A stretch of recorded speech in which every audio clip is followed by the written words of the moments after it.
Attention everyone, this is your half-hour call to places. This is Half Hour. You're listening to Dynamic Dialogues.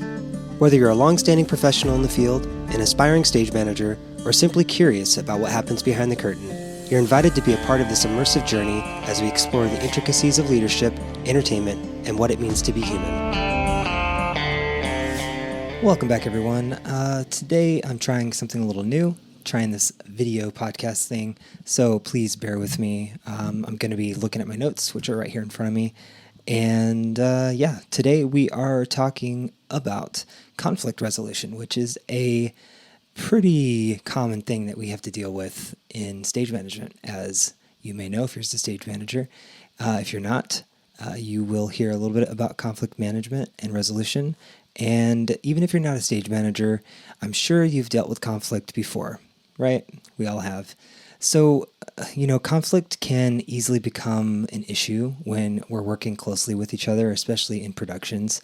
And, it arises due to differences in opinion, misunderstandings with communication, and most of all, personality clashes, which I think is probably the most common thing, is trying to deal with different personalities. When conflicts don't get resolved and they perpetuate, they start to deteriorate our ability to collaborate effectively and to come up with solutions. And instead of trying to solve solutions and be a problem solver, it becomes into, I'm not going to help you because you talk to me this way, or the other person is not going to do something that they should do because they want to stick it to you. So resolving conflict as soon as possible is really important, because it will help not only you feel better about your work and the people that you're working with, but it will also effectively move the production forward more, and it will help everyone have a more positive experience when conflict is resolved. So I'm going to talk about 3 different things that you can focus on when approaching conflict resolution. The first thing is active listening. Now, I didn't know about active listening for a long time, and it sounds like a really easy thing, but active listening kind of was this revelation to me for some reason a few years ago, probably 6 years ago now. And active listening is key when it comes to resolving conflict, because you are using empathy, you're using curiosity, you're using really important communication approaches to let the other person know that you are listening to what they're saying and that you're being present with the conversation that you're having with them. Although it might be hard, you're engaging in it, and you're letting them know that I hear what you're saying and this is what I'm hearing, and you can have a back and forth about what the conversation is. And active listening is super, super important. 3 main things with active listening that you should consider is to avoid interrupting. Interrupting the other person really can escalate the situation, and it can make it a lot harder to find a solution. No one likes to be interrupted. Everyone wants to be heard. So I think if you, instead of interjecting what your thought is, let them finish what their point is, let them finish their point of view, and then move on to your point, or move the conversation forward that way. But giving them the space, just like you want the space to talk and be heard and say the things you want to give them that same the same respect, essentially. A second thing is to summarize or repeat what they said, saying, what I'm hearing you say is, and that really conveys to the person you're talking to that you are actually listening to what they're saying, that you're not just thinking about the things that you want to say, but that you are really paying attention, and that you're invested in resolving this conflict that you guys have. The third thing is asking clarifying questions, not assuming, and making sure that you actually understand what their point of view is, what they're saying, what they're having an issue with, whatever that is. And if you don't understand, say, this is what I'm hearing. That could be sort of a part of asking clarifying questions. I'm hearing you say this.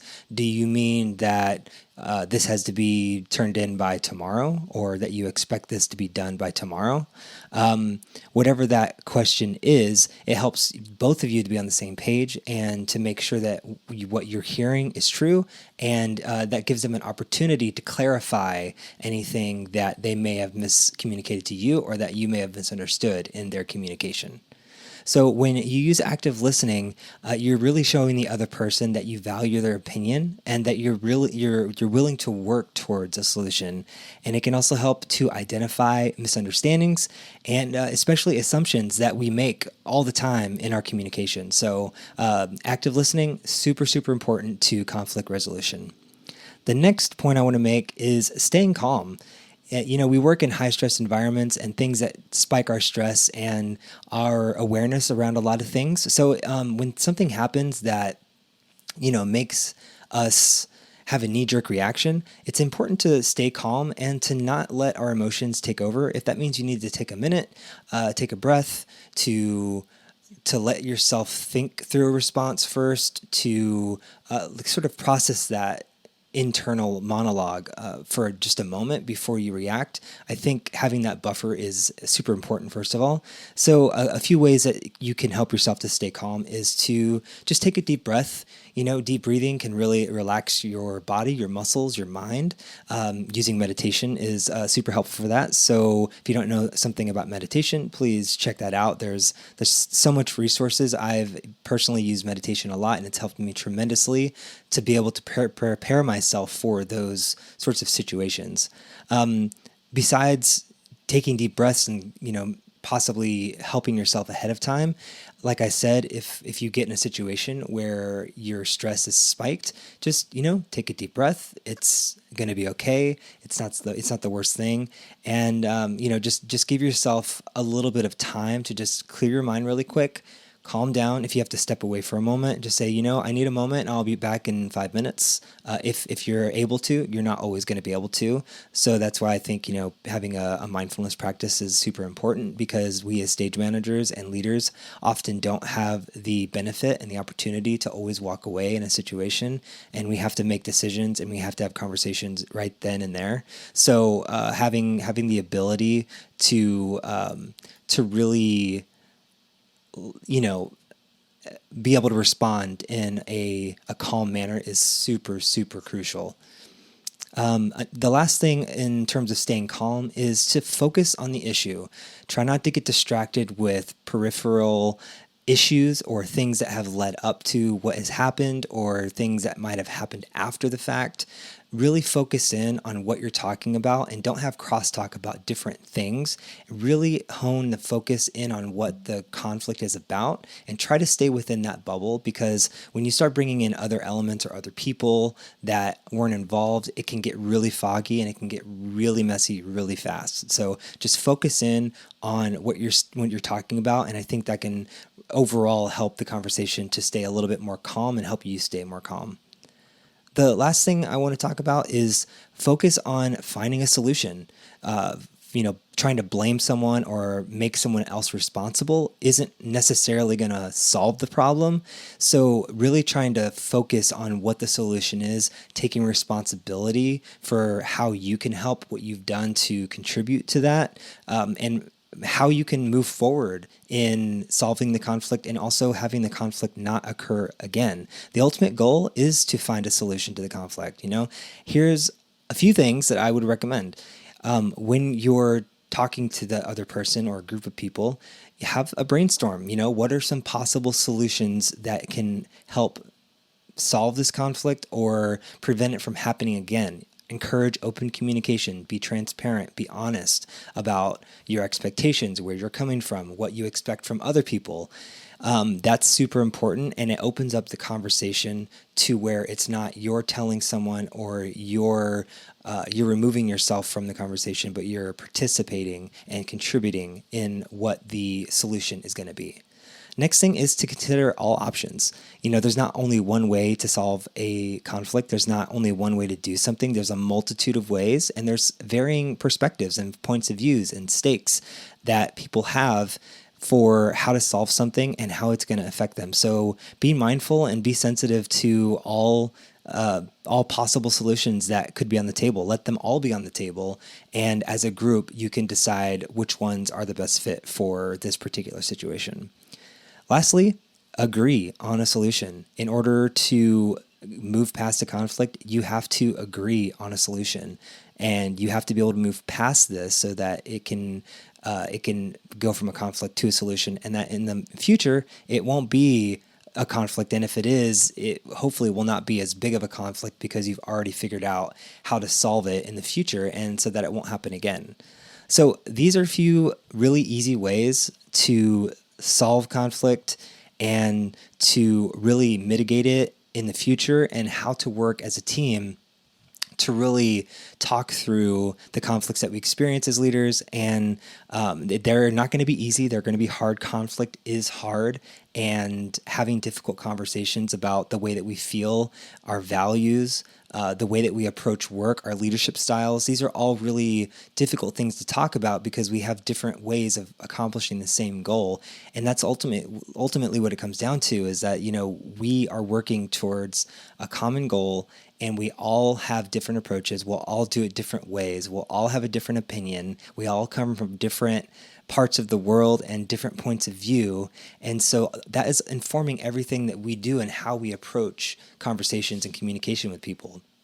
So first, acknowledging that and being aware of that is super, super important. And as you know, if you're a stage manager, going through conflict resolution is almost a daily occurrence, micro or major.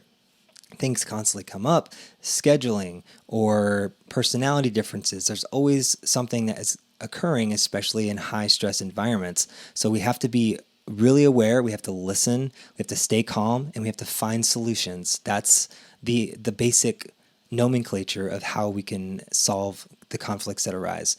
So just keep these in mind whenever you start to deal with conflicts. And I hope that this is a clear structure that will help you to systematically approach working through conflicts. So yeah, thank you so much for checking this video out / podcast. If you have anything to contribute, it'd be great. Leave a comment on the podcast or on the video. Please like, subscribe, rate, do all of that stuff. It really helps this to be more exposed to more people. And I will talk to you next week. Thanks for listening.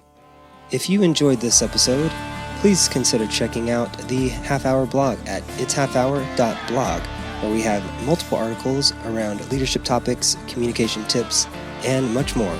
So check it out at itshalfhour.blog. If you'd like to learn more and listen more to this podcast, you can check it out at dynamicdialoguespodcast.com. We have new episodes every Monday. Click the subscribe button and you'll be notified when they're released.